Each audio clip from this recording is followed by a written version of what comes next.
ലഡാക്കിൽ അത് സംഭവിച്ചു. നേപ്പാളിന് പിന്നാലെ പലരും സ്വപ്നം കണ്ടതാണ് ഇത്തരത്തിലുള്ള ഒരു പ്രക്ഷോഭം. അത് ഇന്ത്യക്ക് ഗുണം ചെയ്യുമോ ദോഷം ചെയ്യുമോ?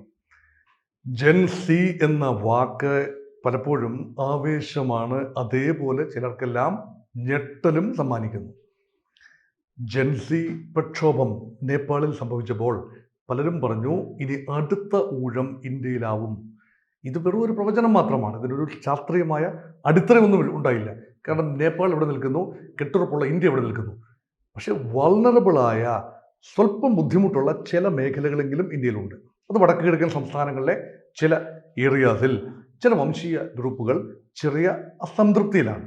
അത് കേന്ദ്രത്തോടുള്ള അസംതൃപ്തി എന്നല്ല, മറിച്ച് അവർ സ്വയം ഒരു പ്രക്ഷുബ്ധമായ ഒരു അന്തരീക്ഷം മണിപ്പൂരിൽ രണ്ട് വിഭാഗങ്ങൾ വർഷങ്ങളായി തുടരുന്നതാണ്. ഒരു വംശീയ ഒരു അടിത്തറയാണ്. ഇതുപോലെയാണ് ലഡാക്കിന്റെ പശ്ചാത്തലം. ലഡാക്ക് എന്ന പ്രദേശം ജമ്മു കശ്മീർ സംസ്ഥാനത്തിന്റെ ഭാഗമായിരുന്നു 2019 വരെ. 2019 ആർട്ടിക്കിൾ 370 അബ്രോഗേറ്റ് ചെയ്ത സമയത്ത് സംസ്ഥാന പദവി നഷ്ടപ്പെടുകയും ജമ്മു ആൻഡ് കശ്മീരിനെ കേന്ദ്രഭരണ പ്രദേശമായും ലഡാക്കിനെ മറ്റൊരു കേന്ദ്രഭരണ പ്രദേശമായും പ്രഖ്യാപിക്കുന്നു.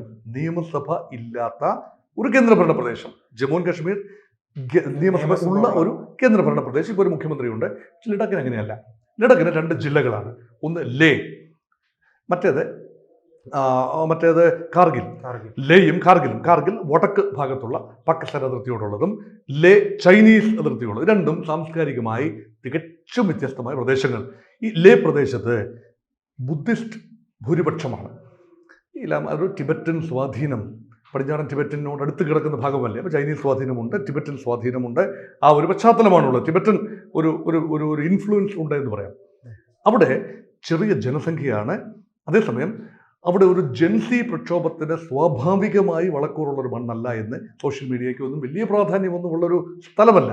പക്ഷേ അവിടെ ഒരു പരിധിവരെ ഈ സംസ്ഥാന പദവി അവർ ആഗ്രഹിക്കുന്നു, പ്രത്യേക സ്റ്റേറ്റസ്, ഓട്ടോണമി ആഗ്രഹിക്കുന്നു. Autonomy in A specific sense. അപ്പം ആർട്ടിക്കിൾ 6 ഭരണഘടനയുടെ ആർട്ടിക്കിൾ 6 അനുസരിച്ച് വടക്ക് കിഴക്കുന്ന ചില പ്രദേശങ്ങളിൽ പ്രത്യേക മിസോറാമിലെയും മേഘാലയയിലെയും ആസാമിലെയും ഒക്കെ ചില ഗോത്ര വിഭാഗങ്ങൾക്ക് പ്രത്യേക ഓട്ടോണമസ് കൗൺസിലുണ്ട്. അതുപോലെയുള്ള ഒരു ഭരണ സംവിധാനം അവർ ആഗ്രഹിക്കുന്നു. അതിനുവേണ്ടി അവർ നിരന്തരമായ പ്രക്ഷോഭത്തിലാണ്, സമാധാനപരമായ പ്രക്ഷോഭത്തിലാണ്. അതിന് നേതൃത്വം നൽകിയിരുന്ന സോനം വാങ്ചുക്, അദ്ദേഹം ഒരു വിദ്യാഭ്യാസ പ്രവർത്തകനാണ്. ഇവിടുത്തേക്ക് വിജയശതമാനമൊക്കെ വളരെ കുറവാണ്. മെട്രിക്കുലേറ്റ് ചെയ്യുന്ന ആളുകളുടെ എണ്ണം, അവിടെ ആവശ്യത്തിനുള്ള പഠന സാമഗ്രികളില്ല, സ്കൂളുകളുടെ കുറവുണ്ട്, വിദ്യാഭ്യാസം റീച്ച് ചെയ്യുന്നില്ല ആളുകളിലേക്ക്. വിദ്യാഭ്യാസത്തിൻ്റെ പ്രസക്തിയെക്കുറിച്ച് അവരൊരു വളരെ ഭക്തിപരമായി ജീവിക്കുന്ന ടിബറ്റൻ ഒരു മേഖല പോലെയൊക്കെ ജീവിക്കുന്ന ഒരു വിഭാഗമാണ്. ബുദ്ധമതക്കാരുടെ ഒരു ആരാധന സംവിധാനം, അതൊക്കെ ഒരു കൾച്ചറൽ ഒരു സെൻറ്റർ എന്നതിനേക്കാൾ വിദ്യാഭ്യാസ സെൻറ്ററായി മാറ്റിയെടുക്കാൻ വേണ്ടി സോനം വാങ്ചുക് ശ്രമിച്ചു. ആ ശ്രമം അദ്ദേഹത്തിന് നിരാഹാരത്തിലും വലിയൊരു അൾട്ടിമേറ്റ് കൊടുക്കുന്ന ഒക്ടോബർ മാസം 10-ാം തീയതിക്കുള്ളിൽ കേന്ദ്രം ചർച്ച ചെയ്ത് ഇത് പരിഹരിക്കാം. അപ്പം മുൻപ് ഈ വിഷയം പരിഹരിക്കാനായി വിമാനമയച്ച് നേതാക്കന്മാരെ, ലഡാക്കിലെ പ്രക്ഷോഭകാരികളെ ഡൽഹിയിൽ കൊണ്ടുവന്ന് ചർച്ച ചെയ്തു. അവിടെ ഒന്നും പരിഹാരം വന്നില്ല. പക്ഷെ നിരാഹാരം കിടക്കുന്ന 8 പേരാണ് നിരാഹാര സത്യാഗ്രഹം അനുഷ്ഠിക്കുന്ന നേതാക്കന്മാർ, ലഡാക്കിലെ നേതാക്കൾ, പ്രത്യേകിച്ച് ലേ മേഖലയിലെ നേതാക്കൾ. ആ നേതാക്കളെ ഒരുപക്ഷെ അവർ മരണപ്പെടുമെന്ന ചിന്ത വന്നു. 10-ാം തീയതി വരെ വെയിറ്റ് ചെയ്താൽ അവരൊരു പക്ഷെ മരിക്കുമെന്ന ചിന്ത വന്നു. അങ്ങനെ പ്രക്ഷോഭകാരികൾ തെരുവിലിറങ്ങി. പക്ഷേ ഈ പ്രക്ഷോഭത്തിന് പിന്നിൽ വിദേശത്തു നിന്നുമുള്ള ഏതെങ്കിലും കാര്യങ്ങൾ ഉണ്ടോ എന്ന സംശയമാണ് അതിനെ ഒരു വേറിട്ട പ്രക്ഷോഭമാണ്, സാധാരണ സംഭവമാണ്. അല്ല, അതിലാണ് ഏറ്റവും പ്രധാനപ്പെട്ടത്. ഇപ്പോൾ കലാപം കഴിഞ്ഞു, ഇപ്പോൾ ആ ചർച്ചയാണ് ഉണ്ടായിരിക്കുന്നത്. ഇതിന് പിന്നിൽ ആരാണ്? ചിലർ കോൺഗ്രസിനെ എതിർക്കുന്നവർ പറയുന്നു, കാരണം കോൺഗ്രസിന്റെ നേതാക്കൾ നേപ്പാളിലെ കലാപത്തിന് പിന്നാലെ തന്നെ സമൂഹ മാധ്യമങ്ങളിൽ ഇത്തരം പോസ്റ്റുകളുമായി രംഗത്ത് വന്നിരുന്നു. ഇനി ആ നേപ്പാൾ ഇന്ത്യയിലേക്ക് കടന്നു വരുമെന്ന് പറഞ്ഞു. അപ്പോൾ അത് കോൺഗ്രസിനെതിരെ ഒരു ആരോപണമായി നിൽക്കുന്നു.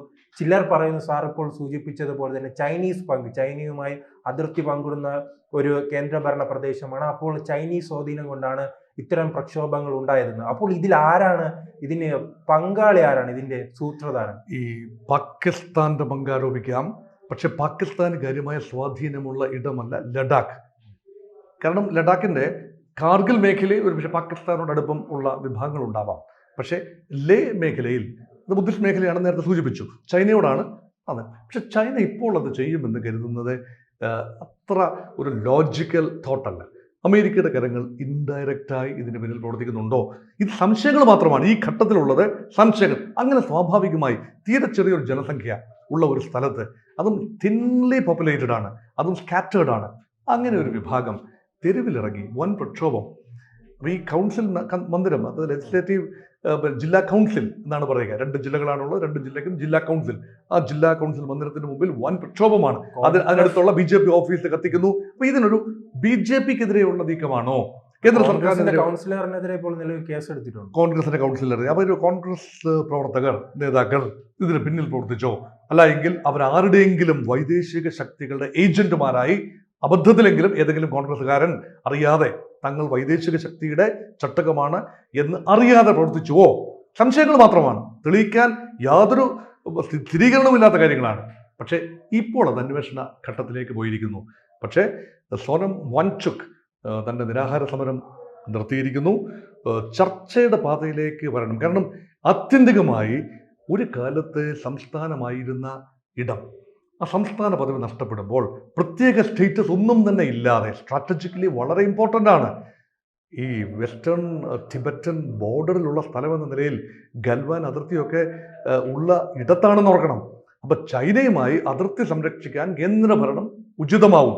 ഒരു സംസ്ഥാനം, പൂർണ്ണ സംസ്ഥാനവും സംസ്ഥാനത്തിൻ്റെ പോലീസും ഒക്കെ കൈകാര്യം ചെയ്യാൻ ശ്രമിച്ചാൽ അത് ശരിയാവില്ല എന്ന ചിന്തയിൽ നിന്നുകൊണ്ടാവാം ഒരുപക്ഷെ കേന്ദ്രത്തിൻ്റെ നേരിട്ടുള്ള നിയന്ത്രണത്തിൽ ലെഫ്റ്റനന്റ് ഗവർണർ ആണ് നിയന്ത്രിക്കുന്നത്, കേന്ദ്രത്തിൻ്റെ ഏജന്റാണ്. പക്ഷെ ആ സംവിധാനം ജനങ്ങളെ കോൺഫിഡൻസിൽ എടുത്തുകൊണ്ടല്ല എന്ന പ്രതീതി ഉണ്ടാകുന്നത് ഒരുപക്ഷെ ഗവൺമെന്റ് ഓഫ് ഇന്ത്യക്ക് ഒരു ചാലഞ്ച് തന്നെയാണ്. അത് ചാലഞ്ചായി എടുത്തുകൊണ്ട് സത്വരമായി ഇതുപോലെ internal puttu the house in order. അത് വടക്ക് കിഴക്കൻ സംസ്ഥാനങ്ങളാണ് ഒരു വീക്ക് ലിങ്ക്. അതുപോലെ ലഡാക്ക് ലേ മേഖലയാണ് മറ്റൊരു വീക്ക് ലിങ്ക്. അപ്പം ഇന്റേണൽ സെക്യൂരിറ്റി വളരെ പ്രധാനപ്പെട്ട ഒരു കാര്യമാണ്.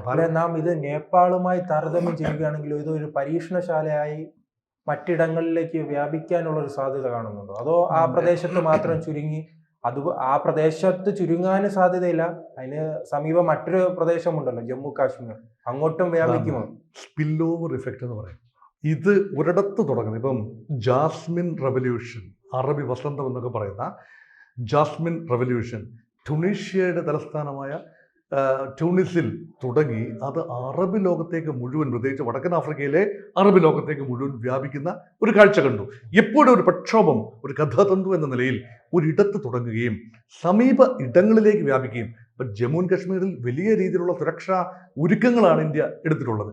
അവിടുത്തെ യുവജനങ്ങൾ, പക്ഷേ ഇഷ്യൂ ജൻസി വിഷയമായി മാത്രം നോക്കിയാൽ ജമ്മു ആൻഡ് കാശ്മീരിലെ വിഷയം ജൻസി വിഷയമല്ല.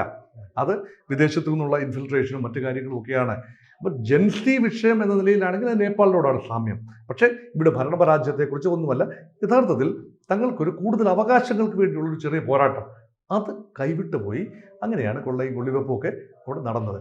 അപ്പോൾ ഇതിനെ ലോക്കലൈസ് ചെയ്യുന്നതിനകത്താണ്, ഈ പ്രക്ഷോഭത്തെ, ഈ അസംതൃപ്തിയെ ലോക്കലൈസ് ചെയ്ത് നിർത്തുന്നതിലാണ് ശ്രദ്ധിക്കേണ്ടത്. അല്ല എങ്കിൽ കാര്യങ്ങൾ കൈവിട്ടു പോകും. മറ്റ് ഇടങ്ങളിൽ, മറ്റ് സ്ഥലങ്ങളിൽ നിന്നുള്ള ശക്തികൾക്ക് സാറും അത് പ്രതീക്ഷിക്കുന്നുണ്ടോ അത് വ്യാപിക്കുമെന്ന രീതിയിൽ? ഇത് വ്യാപിക്കണമെങ്കിൽ ഇന്ത്യയിലെ ഒരു ശക്തിയും വിചാരിച്ചാൽ അത് വ്യാപിക്കില്ല.